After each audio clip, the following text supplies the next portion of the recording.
같이 21절 두 절을 함께 같이 읽습니다. 그러나 악인은 평온함을 얻지 못하고 그물이 진흙과 더러운 것을 늘 솟구쳐내는 요동하는 바다와 같으니라. 내 하나님의 말씀에 악인에게는 평강이 없다 하셨느니라. 아멘. 오늘 이사야 57장 14절부터 21절 말씀으로 내용을 담은 신앙이라는 제목으로 함께 말씀을 나누려고 합니다. 사실 이 제목 자체가 굉장히 광범위하고 또 제목 잡기가 쉽지 않아서 좀 광범위한 내용이긴 합니다만은 여기서 내용이라는 단어와 신앙이라는 단어 핵심으로 잘 보시기 바랍니다. 사실 저 개인적으로도 구약에서 이사야가 제일 어려운 것 같습니다. 첫째는 너무 깁니다. 너무 길어서 조금 4장, 5장 요 정도면 조금 더 한눈에 보이는데 66장까지 되니까 너무 길어서 힘들고 또 상황이 너무 많습니다. 소위 말하면 우리가 동서남북을 그나마 구분하면 길치를 조금 면할 수 있는데 동서남북 자체가 구분이 안 되면 이게 어딘지를 알 수가 없어요. 이사야가 그렇습니다. 한 시대 하나만 말하면 되는데 그 과거 말했다가 지금 현재 말했다가 또 미래 말했다가 그러니까 계속 돌아가면서 굉장히 복잡합니다.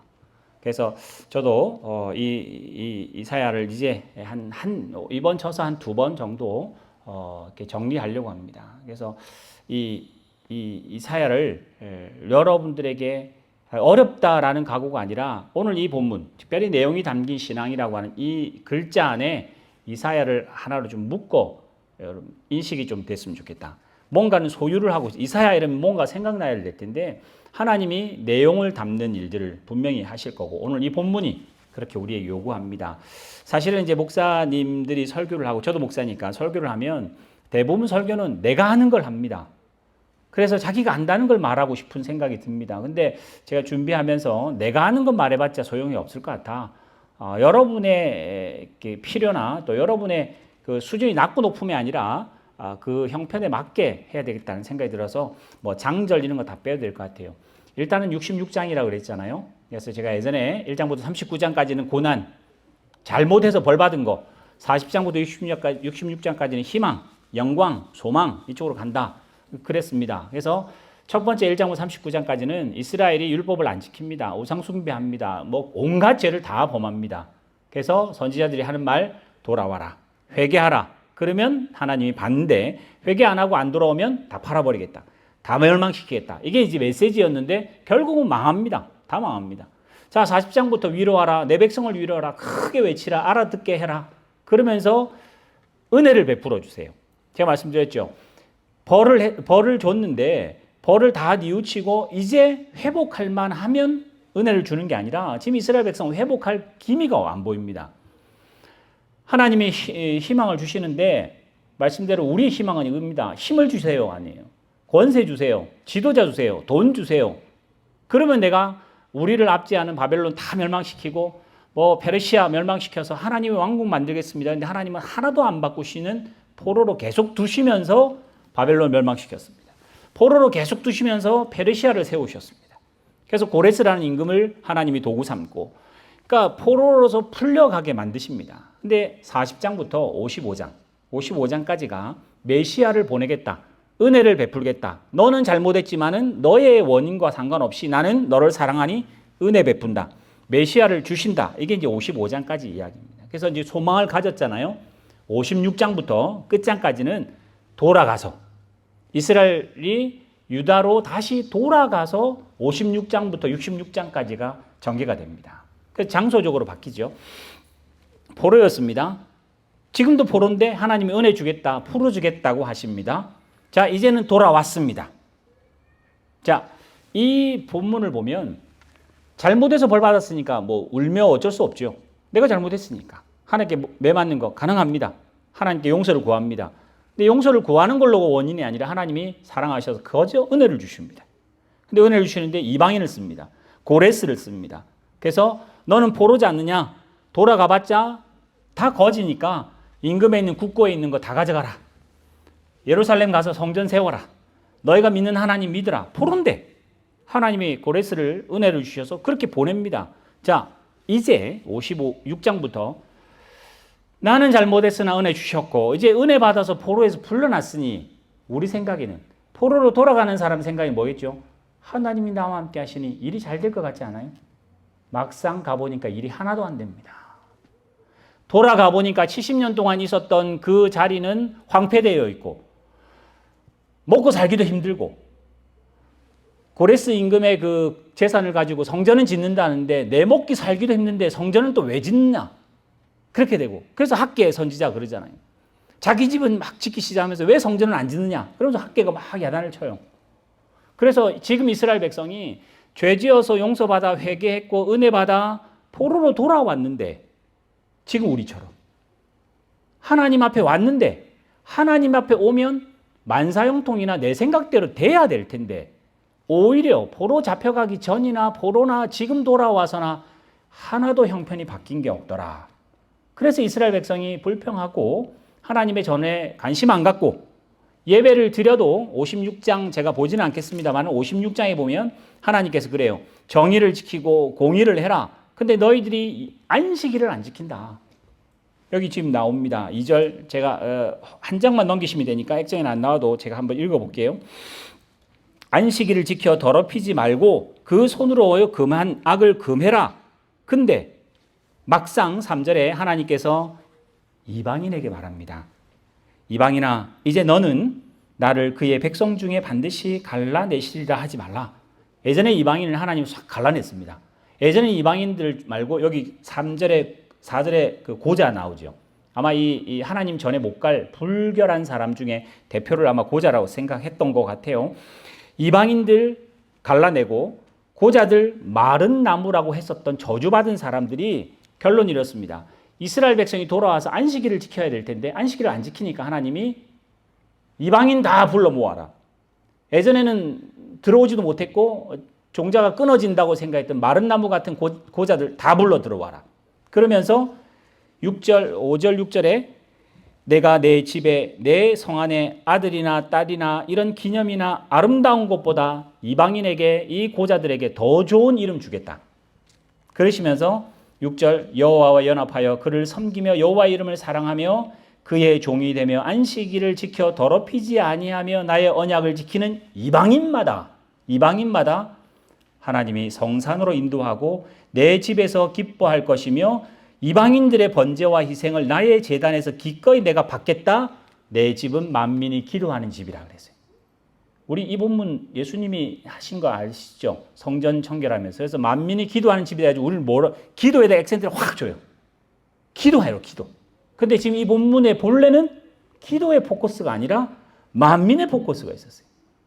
그러니까 이방인이 오히려 안식일에 제외됐던 사람들이 안식일을 지켜야 할 안식일이 정체의 그 대단한 정체성이었던 유대인들이 안식일을 안 지키니까 하나님 이방인들을 와라. 고자들 다 와라. 불결한 사람 다 와라. 만민이 이제 기도하는 집이다. 예전에는 교회 유대인만 있던 집이었는데 이제는 하나님 신약적인 개념이에요. 그러니까 이스라엘 백성들이 포로로 잡혀가서 질질 짰습니다. 하나님의 은혜로 구원 베풀었습니다. 그럼 왔으면 회개도 있고 은혜도 있으니 그 다음에는 잘 돼야 될 것 같은데 오히려 이 상황에 56장 이후부터 더 안 됩니다. 그러면서 안식일 잘 안 지킵니다. 바로 뒤에 58장 금식 나옵니다. 그들이 뭐라고 묻냐면요. 2절 3절에 보면 왜 하나님 내가 금식하는데 안 듣습니까? 왜 내가 기도하는데 하나님 안 듣습니까? 라고 해요. 58장 2절 3절에 보면 그러니까 하나님은 그래요. 네가 하는 거는 밥 굶는 거지 금식 아니다. 네가 하는 거는 달라하지 기도 아니다. 네가 하는 거는 제단에 짐승을 바치긴 하는데 그건 제사 아니다. 하나님이 그렇게 말해요. 여러분 뭐 많은 분들이 지난 주 중에 어제 읽었던 말라기 혹시 기억나시나요? 제사 드리는 거 남은 거 다 드리고 절름발이들 드리고 그러니까 양이나 소나 염소 중에 버려야 할 것 상품가치 전혀 없는 것들을 하나님 제단에 바치고 막 이른다. 누가 좀 하나님의 문을 좀 닫았으면 좋겠다. 성전문을 좀 닫았으면 좋겠다. 내가 너희가 드리는 그 짐승의 똥이나 내장은 다 버리거든요. 하나님이 그 본문에 그 똥을 네 얼굴에 다 발라버리겠다. 이런 식으로 말라기해요. 그러니까 지금 상황이 이렇습니다. 말씀드린 대로 하나님 앞에 잘못해서 벌을 받았습니다. 심각하게 후회하며 포로 생활을 합니다. 하나님이 특별한 은혜로 하나님이 그를 구원하십니다. 그래서 포로로 있던 그들을 유다로 예루살렘으로 하나님이 보내십니다. 그러면 1단계, 2단계, 이제 3단계 왔잖아요. 그럼 3단계쯤 오면 이제는 1단계 것들은 하나님이 터치하지 마시고 이제 이스라엘 백성도 1단계 정도는 넉넉하게 좀 할 수 있어야 되는데 안식일을 안 지키고 율법 안 지키고 제사 제대로 안 하는 이 1단계의 죄를 3단계도 또 똑같이 해요. 또 똑같이 해요. 그래서 제가 주보에 첫 번째 제목으로 이스라엘 포로에서 돌아온 이스라엘이요. 바뀐 게 하나도 없습니다. 근데 이거를 구약이니까 그냥 구약이니 말씀이니 뭐 이렇게 하지만 지금 우리를 잘 생각해 보세요. 여러분 예수 믿기 전 생활과 예수 믿었습니다. 무슨 이유든지 어떤 이유든지 뭐 모태신앙인지 특별한 병이 있으셔서 그러든지 하나님의 특별한 은혜로 예수 믿었습니다. 지금 생활이 달라졌나요? 별반 다르지 않습니다. 예수 안 믿었을 때보다 지금 여러분들 훨씬 더 부흥하시나요? 훨씬 더 돈을 잘 버시나요? 아이들은 훨씬 말을 잘 씁니까? 아니요. 우리는 바뀌었다고 하는데 상황은 바뀌었다고 하는데 우리 환경은 안 바뀝니다. 왜 하나님이 이렇게 하실까? 아니 크게 힘들어봤잖아요. 나라가 박살이 났잖아요. 포로로 잡혀가서 죽는 사람도 천지였을 거고 임금이나 이런 그 고위직에 있는 특별히 다니엘 같은 사람은 내시입니다. 내시로 잡혀가거든요.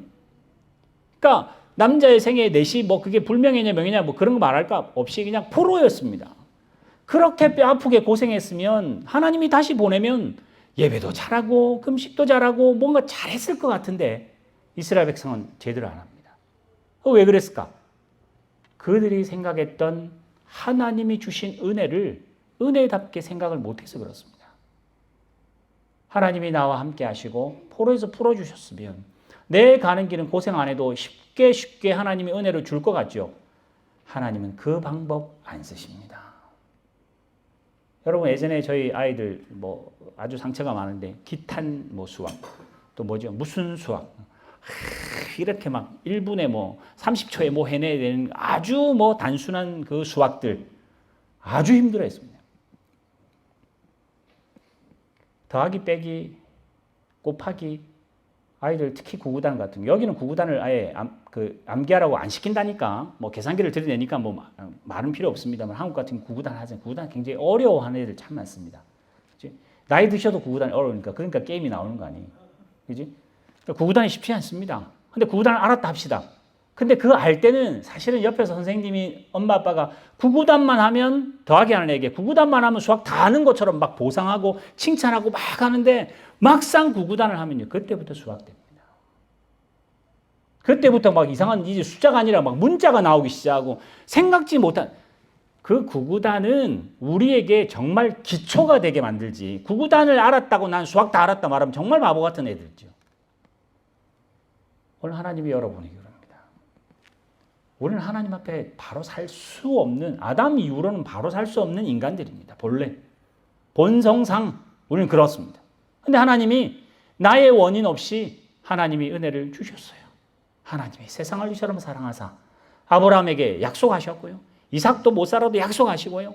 야곱이 잘 못 살아도 또 약속하시고 그렇게 약속하셔서 그렇게 출애굽도 시킨 그 백성이 결국은 포로로 다 잡혀가서 하나님이 게임 끝난 줄 알았는데 하나님이 또 회개를 주십니다. 그럼 돌아왔으면 그 다음에는 소위 말하면 수준이 달라야 되는데 이 사람들은 구구단이 계속 수학의 끝인 줄 알고 구구단을 아직도 지금 못 외우고 있습니다. 우리 신앙이 그렇습니다.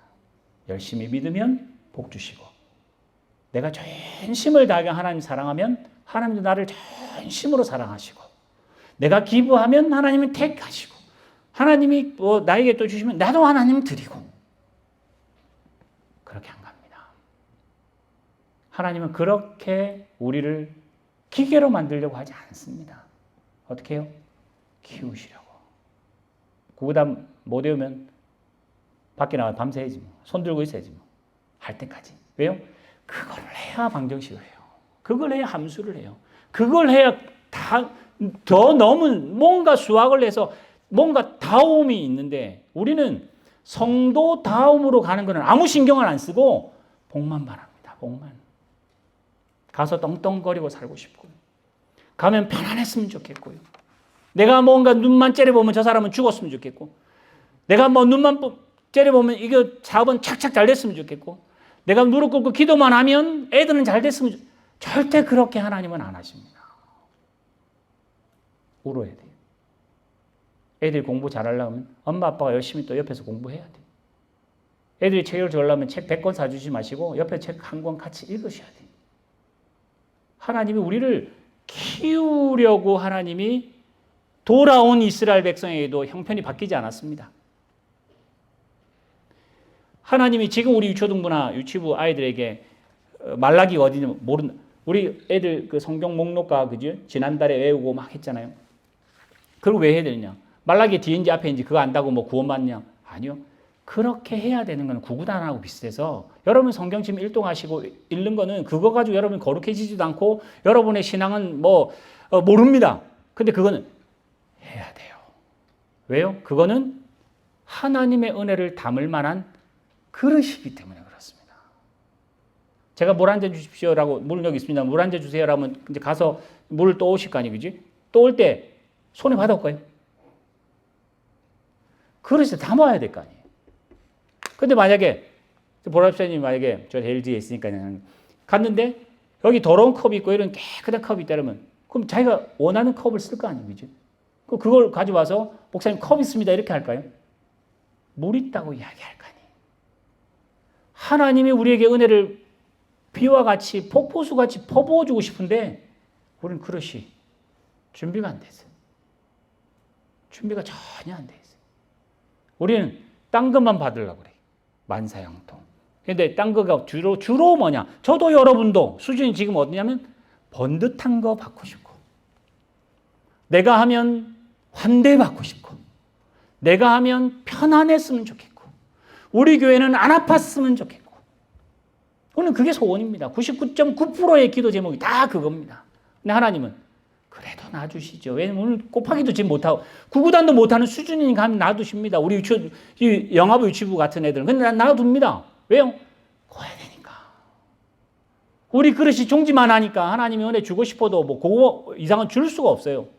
그래서 하나님은 자꾸 우리를 괴롭히세요. 왜요? 고난이 나를 키웁니다. 고난 없이 신앙생활 하신다. 그럼 어떻게 될까요? 아주 기고만장할 겁니다. 넌 똑바로 안 해서 그래. 나처럼 해봐. 그러면 은혜가 되지. 나처럼 하면 될 텐데 너 똑바로 안 하니까 그렇지. 율법 지키고 성경 읽고 하나님이 하라는 11조 하고 금식기도 하고 바리새인 같이 돼요. 그릇에 하나님을 안 담고 그릇에 은혜를 안 담고 그릇에 예수를 안 담고 그릇을 좋게 만드는데 모든 신경을 다 써서 정작 그릇에 물 먹으려니까 목말라서 먹으려니까 자는 뭐 이게 고려 청자고 막 이렇게 어마어마하게 비싼데 대부분 좋은 집에 가면 굉장히 좋은 그런 항아리 거의 문 안 담습니다. 왜? 비쌌어. 근데 싸구려 같은 거나 그냥 자는 물 담습니다. 왜? 물 먹으라고 쓴 거니까. 근데 아주 비싼 잔들이나 아주 너무 귀한 것들은 아예 그냥 처박아 놓지 거기에는 물 안 담습니다. 너무 귀해서. 우리가 그렇게 하고 있어요.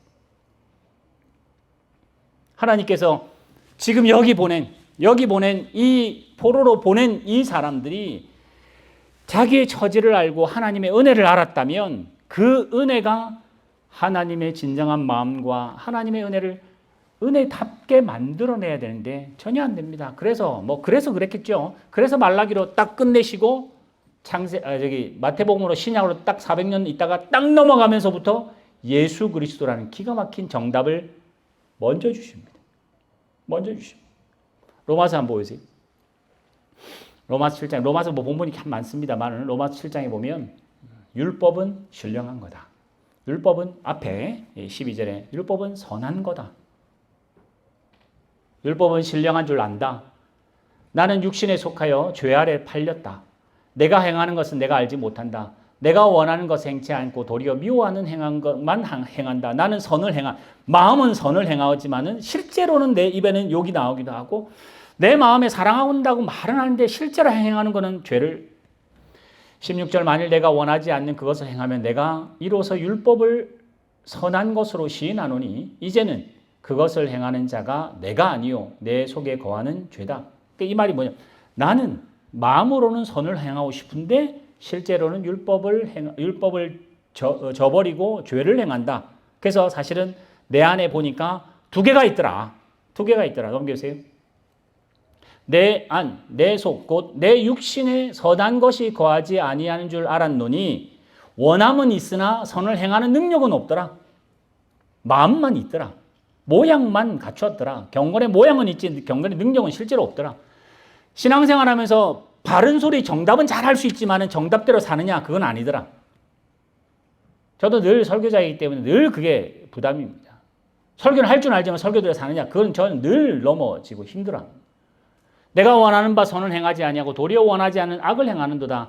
만일 내가 원하지 아니한 그것을 하면 이를 행하는 자는 내가 아니라 내 속에 있는 죄다. 마치 바울이 핑계대고 싶은. 정말 나는 솔직히 말해서 나는 죄 짓고 싶지 않다. 근데 죄를 짓는다 어떻게 하겠느냐? 보니까 내 속에 나를 누르고 있는 내가 주인 삼는 주인이 확 누르는 종가 같은 게 있는데 그게 죄더라. 그러므로 내가 한 법을 깨달았노니 선을 행하기 원하는 나에게 악도 함께 있더라. 여러분 지금 예수 잘 믿으신다고요? 지금 천국 사시는 거 아닙니다. 지금 아직까지 우리한테는 아무리 열심히 살아도 죄가 주인, 사망이 주인인 세상에 아직은 사십니다. 하나님의 나라는 왔지만은 아직 하나님의 나라 완성되지 않았기 때문에 그 긴장 가운데 저기 말하는 선을 행하고 악이 함께 있는 이곳에 내 마음에 우리 교회에 여러분의 가정에 이 세상에 있습니다. 넘겨주세요. 계속. 내 속사람으로는 하나님의 법을 즐거워하되 이게 우리 형편이죠. 우리 진심이긴 합니다. 그러나 내 지체 속에는 다른 법이 하나 있어서 내 마음의 법과 싸워 내 지체 속에 있는 죄의 법이 나를 사로잡아서 죄의 법이 나를 사로잡아 가자 그러면 예수 안 믿는 사람은 거절없이 그냥 가지만은 예수 믿는 사람의 흔적은 뭐냐? 죄의 법이 가자 그러면 갈까 말까 고민할 수 있는 게 그나마 신앙이 있는 겁니다. 그나마 안 따라간다 뭐 그 정도는 우리는 못하고요. 죄의 법이 가자 그러면 사로잡아 가자 그러면 이거는 아닌데 하나님 싫어하시는데 라는 마음의 양심의 가치가 느낀다. 그게 살아있다는 증거인데 그래서 바울이 오라 슬프도다 이 공고한 사람 이 사망의 몸에서 누가 나를 건져낼까? 이 어찌 해야 되는가? 진퇴양난입니다. 어떻게 할 방법이 없습니다. 그때 갑자기 뜬금없이 우리 주 예수 그리스도로 말미암아 하나님께 감사한다. 그런즉 내 자신의 마음으로는 하나님의 법을 내 육신으로는 죄의 법 이 안 맞는 이 역설과 같은 이 상에 꼬여 있는 것 같은 그때 하나님께 감사한다. 넘겨주세요. 8장 나오나요? 그러므로 죄의 사망의 법이 눌려있는 그게 갇혀있는 우리한테 갑자기 예수 그리스도로 말미암아 생명의 성령의 법이 우리를 잡았다. 그러니 내 처지는 죄를 따라가는 발은 가졌지만은 내 존재는 생명의 성령의 법이 나를 끌어간다. 그러니 여러분이 잘 살아 생명의 성령의 법이 아니라 내 존재는 생명의 성령의 법이 나를 붙잡고 내 지금 죽기 하늘나라 가기 전까지의 행위는 사망의 죄의 법이 나를 지배하는 행위가 아직도 살아있다. 그걸 에베소에서는 새사람, 옛사람, 겉사람, 속사람이라고 표현을 한 거예요. 그래서 율법이 육신으로 말미암아 할 수 없는 것을 하나님이 은혜로 했다. 육신을 따르지 않고 그 영을 따라 사는 사람은 율법의 요구를 다 이룬다. 그러면서 이제 뒤로 아버지라고 너는 부를 수 있다. 제가 탕자같이 정말 하나님 나라에 먹칠만 하는데 아니다. 너는 아들이다. 너는 죽었다 살아나고 잃었다가 찾았으니까 너는 하는 짓은 탕자짓이지만은 너는 내 아들이다. 그래서 8장 제일 마지막에 뭐라고 그러죠? 누가 하나님의 사랑에서 나를 끊으리요? 끊을 수 없다가 지금 이 본문의 핵심입니다. 그래서 오늘 저는 여러분에게 죄 때문에 포로로 잡혀갔습니다. 이게 모든 인생의 처지입니다. 이때 하나님 못 만나면 그냥 지옥으로 끝납니다. 근데 하나님께서 은혜를 주셨습니다. 은혜를 주셨다고 사람이 바뀌었느냐? 사람은 안 바뀌었습니다. 얼굴이 바뀌었느냐? 안 바뀝니다. 병원 안 가면 안 바뀝니다. 마음도 안 바뀝니다. 처지도 안 바뀝니다. 아무것도 안 바뀌었습니다. 근데 예수님이 내 마음속에 오셨다고 은혜를 주셨어요. 은혜를 주셨습니다.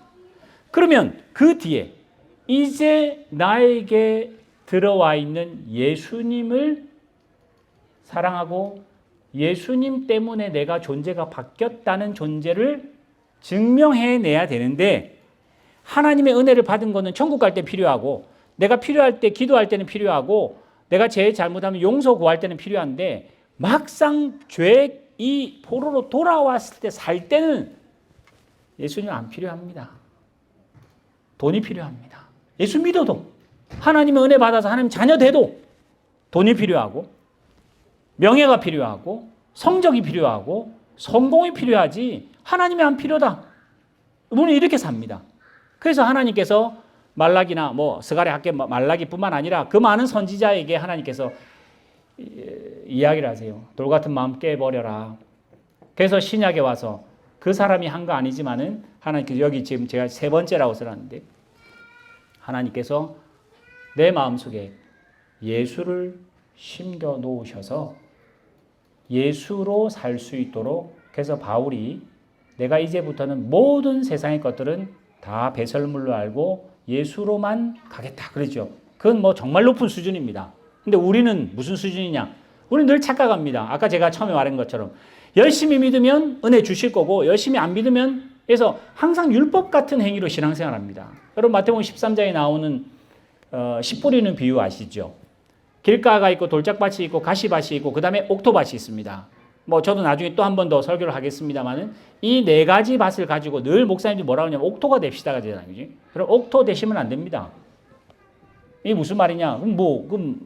이 비유는 이단들이 잘 쓰는 건데, 옥토 대자가 그 본문의 핵심이 아니에요. 여러분 아무리 옥토 돼도 우리는 옥토 될 수가 없습니다. 아까 바울이 그랬잖아요. 7장에 나로는 안 된다고. 성령의 법이 나에게 왔는데도 나는 육신을 따라간다고. 옥토 대자의 핵심이 있지 않습니다. 거기는 가장 큰 핵심이 뭐냐? 씨앗이 떨어져야만 됩니다. 백날 옥토 돼 보세요. 기다리면 잡초 납니다. 백날 옥토 돼 보세요. 여러분의 옥토가 되면 뭐죠? 잡초도 뽑고 돌도 없애고 가시도 없애고 계속 없앴습니다. 근데 가만히 있어요. 옥토 됐어요. 정말 깨끗한 밭이 됐습니다. 안 뿌리면 조금 있으면 잡초 또 나고요. 가시 또 나고요. 사람이 다니면 그 옥토 좋은 밭이 또 길듭니다. 거기는 답이 없어요. 근데 우리는 답이 있다고 생각하죠. 옥토만 되면 30배 맺는다고 돼 있으니까. 아니요. 옥토가 아니라 아무리 악한 밭이라도 뭐가 있냐? 복음의 씨앗이 예수 그리스도가 거기 심겨야 거기서 복음의 싹이 나고 복음의 열매가 납니다. 우리 로치델로도 지나오면 옆에 밭 많잖아요. 그 밭이 계속 바뀌거든요. 어떨 때는 파밭이었다가, 어떨 때는 시금치였다가, 어떨 때는 마늘이었다가, 계속 바뀌잖아요. 그지? 뭐가 심겼냐에 따라 그 밭의 정체성이 달라지잖아요. 우리가 마찬가지입니다. 여러분 무슨 밭이냐는 아무것도 중요하지 않습니다. 누가 심겼냐가 훨씬 더 중요합니다. 사과가 심겼으면 그 밭을 우리는 뭐라고 그러죠? 사과밭이라고 합니다. 거기에 욕심이 심겼으면 아무리 우리는 거룩하고 금식 이야기하고 안식일 이야기해도 거기는 욕심밭입니다. 밭으로 싸우려고 하지 마세요. 멀쩡한 것들로, 세상이 평가하는 것들로 이겨먹으려고 하지 마세요. 왜요? 포로에서 돌아온 사람들이 포로함대 보니까 이러면 안 되겠다. 그래가지고 막 나라 부흥하고 뭐 좀 해보려고 건세받. 그러지 마라. 너희는 포로람 갔다 와봤지 않느냐. 바벨론 박살나고 아수르 박살나고 페르시아 박살나고 박살내는 거 내가 하는 일이다. 그러니 밭 넓히고 밭 가꾸려고 생각하지 말고 나를 품어라. 나를 품으면 그 씨앗이 썩어 나무가 되고 포도나무가 돼서 결국은 열매 맺히게 할 거라고 하는 하나님의 음성도 우리는 못 듣고 있습니다. 그래서 오늘 제가 제목을 내용을 담은 신앙이잖아요. 오늘 내용이 없어요. 내용이 있다 할까요? 부흥이 내용입니다. 형통이 내용입니다. 아이들의 건강이 내용입니다. 내 얼굴이 내용입니다. 그거는 다 제가 지금 늘 이런 쪽으로 이야기하면요. 목사님은 뭐 공부하지 말고 뭐 맨날 뭐 사업하면 지고 이럴까요? 충성하세요. 열심히 사세요. 지금 우리 아이들 같은 경우 여러분 왜 그렇게 열심히 그릇을 키워야 하기 때문에 그렇게 하셔야 됩니다. 지금은 그릇을 키워야 할 때입니다. 우리 청년들 더 많은 것을 보고 더 열심히 공부해야 될 일들은 내용이 공부고 내용이 성적이고 내용이 성공이기 때문에 담는 게 아니라 그 하나님의 도구가 되는 그 그릇을 만들어가는 시기이기 때문에 그렇게 하셔야 돼요. 근데 이제 연세가 드시면 지금 그릇을 키울 때가 아닙니다. 그 그릇, 내 그릇은 볼품없는 질그릇 같아도 이 안에 예수를 담는 일들이 점점 많아져야 되고 세상은 수조 원이 있어도 죽는다는 것을 우리에게 말해줍니다. 세상의 권세 다 가져도 결국은 놓고 간다고 말해서 세상은 내용을 뭘로 담느냐? 죽는 사람인데 안 죽으려고 바등바등거리고 사는 것을 세상이라고 한다면 영원히 사는 우리는 날마다 죽는 게 내용입니다. 날마다 죽는 게 내용입니다. 날마다 어떻게 죽을까요? 실패할까요? 아니요. 성질을 죽이세요. 더 인내하세요. 성질로 이기려 하지 마시고 지세요. 참으시고. 그래서 고린도 13장에 나오는 그 모든 사랑의 성품, 오늘 별로 안 좋아하는 것들입니다. 사랑은 아름다워야 되고, 사랑은 로맨틱해야 되고, 사랑은 핑크색이어야 되고, 사랑은 뭐 이벤트해야 되고, 이래야 되는데, 거기 사랑은 다 싫은 겁니다. 오래 참으랍니다. 오래 참는 거 뭐죠? 참을만 하면 참는 게 아니라 못 참을 정도인데도 오래 참으라고 하는 거예요. 인내가 왜 필요하겠습니까? 그 가만히 있으면 인내되는 거, 그걸 왜 인내라고 그러겠어요? 그건 방관이지. 못 참을만 하니까 인내하라고 하는 거 아니에요. 하나님께서 우리 같은 질그릇에, 그래서 나는 정말 볼품없고 나는 그냥 죽을 인생이긴 한데 나와 같은 이런 질그릇에 세상이 감당할 수 없는 보배를 담았다고 바울이 이야기해서 그 약할 때 강함된다고. 나와 같은 질그릇에 예수님 담았으니 예수님 담은 사람만 느끼는 그 자존심을, 그 자부심을 우리들이 가져야 되는 신앙이 내용을 담은 신앙입니다. 대부분 화려한 신앙을 말하시는 분들 내용 있으면 정말 좋겠습니다만은 대부분 화려한 것으로 치장하는 신앙 내용 없다고 보시면 좋을 것 같습니다. 너 기도하냐 요즘?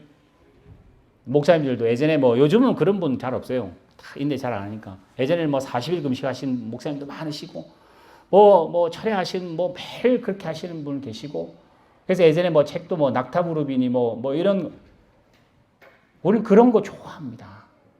그래서 그걸 하나님은 내용이라고 말하지 않습니다. 내용은 뭐죠?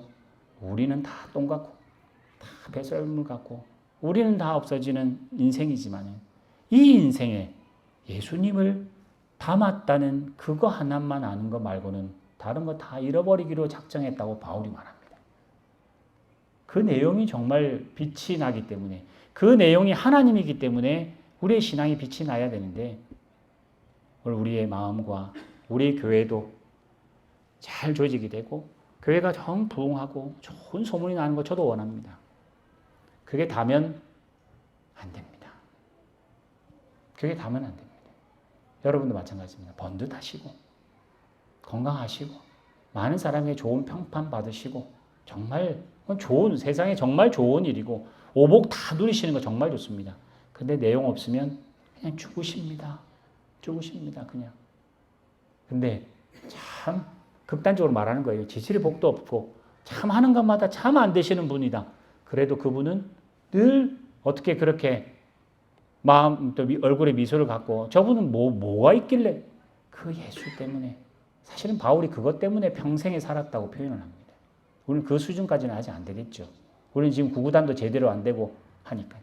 그래서 구구단은 어려우니까 뭐 하죠? 9 더하기 9 이러면 18 이러면 그 정도 대단하대. 근데 곱하기 하는 사람은 9 곱하기 9하면 80일이 돼서 전혀 다른 세상을 살 텐데 우리는 지금 내용 없이 신앙생활 하다 보니까 신앙의 그 표면을 계속 닦고 그림 그려가지고 치장하는 일에 우리는 굉장히 많은 신경과 기도 제목을 씁니다. 그러나 예수님 뭐라고 하죠? 치장하는 일에 신경 쓰지 말고 적은 일 신경 쓰지 말고 불의한 재물에 신경 쓰지 말고, 신경 쓰지 말으면 다 포기하란 말이 아니라 주어진 일에 충성하셔서 오늘 하루 예수 품고 살았다. 그걸로 감사하시고, 그 자리에서 져줄 수도 있고 인내할 수도 있고, 엄마로서 아빠로서 그 자리에서 직원으로서 주어진 일에 오늘 이거 하다가 충성하다 죽겠다는 생각으로 그 자리에서 하루 사시면 하루만큼 내용이 많아진 겁니다. 오늘 세 번째 제목은 예수님을 품은 성도라고 하는데 그게 결국은 답입니다. 내용을 담은 신앙. 우리는 예수님 안 담고 신앙생활 합니다. 우리끼리 합니다. 옆 교회랑 비교하면서 합니다. 옆 사람이랑 비교하면서 합니다. 직장에 있는 이 사람 우리 비교하고 난 예수 믿으니까 잘 되잖아 이렇게 막 전도하고 이럽니다. 아니요. 내 속에 있는 예수 때문에 사셔야 되고, 예수 때문에 여러분들이 자부심이 또 미소가, 예수 안 가진 사람은 못 웃는 그 웃음을 여러분 웃으셔야 됩니다. 아까 말씀드린 것처럼 저도 안 됩니다. 예수님 때문에만 늘 즐겁다. 그렇지 않습니다. 저도. 예수님 온데간데 없이 까먹고 설교할 때만 생각나고, 아이들 야단치고, 뭐 건강, 일주일 내내 건강만 생각하다가, 그러다가 설교할 때는 예수님 생각하고, 이게 현실입니다. 하나님 야단칠까요? 아니요.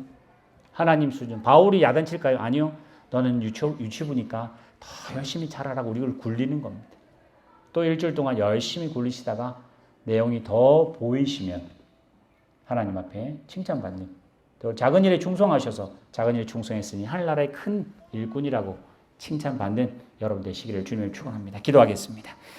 하나님 아버지, 신앙생활이 늘 녹록치 않습니다. 하나님 말씀대로 율법대로 살고 싶은데 안 되기 때문에 늘 좌절합니다. 그때 하나님께서 갑자기 빛을 비추시자 은혜 주셨는데, 정작 은혜를 담긴 담았는데 그 은혜가 요행인 것 같고, 그 요행이 또 우리에게는 행복이고 그걸 우리는 축복이라고 은혜라고 환산해서 잘못 생각합니다. 오히려 하나님의 은혜를 내용으로 담았다면 책임지게 하시고 성령의 사람으로 거듭나게 하시고 성품이 바뀌게 하시고, 정말 성령의 열매를 금지할 법이 없다고 한 것처럼 세상의 죽음조차도 성령의 열매, 예수 그리스도의 성품, 우리 화성교회 성도들의 성품을 막을 수 없는 그런 능력의 자들이 될 수 있도록 하나님께서 인도하여 주시옵소서. 오늘 함께 예배하며 나아간 우리 모든 성도들에게 하나님의 은혜 주셨으며 또 이 은혜가 은혜되게 하나님께서 우리를 인도하실 줄 믿사오며 이 모든 말씀 예수님의 이름으로 기도드리옵나이다. 아멘.